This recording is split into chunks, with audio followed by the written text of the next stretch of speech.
Patuloy minaltrato ang kasambahay na si Bonita Baran ng alok na plea bargain agreement ng kampo ng dati niyang amo na si Annaliza Marsan. Hindi raw mababayaran ng anumang halaga ang pagmamalupit na dinanas niya.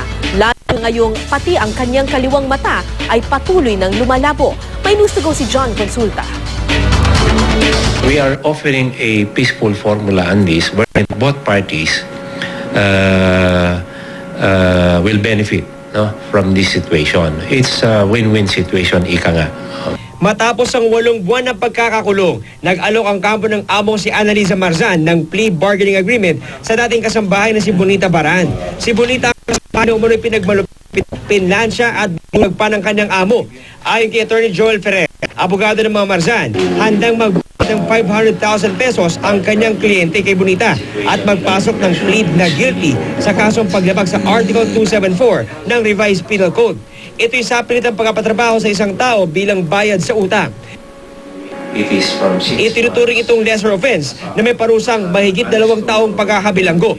Sa ngayon ay nakapiit si Annaliza Marsan dahil sa kasong illegal detention at physical injuries.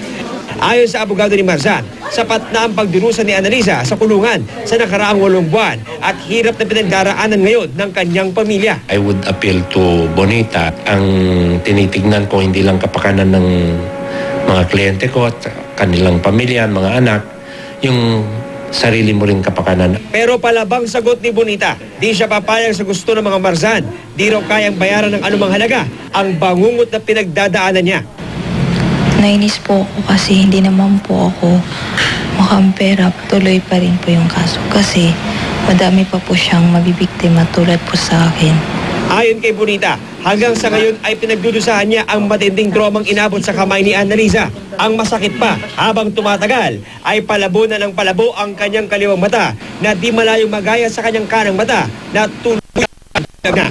John Consulta, GMA News.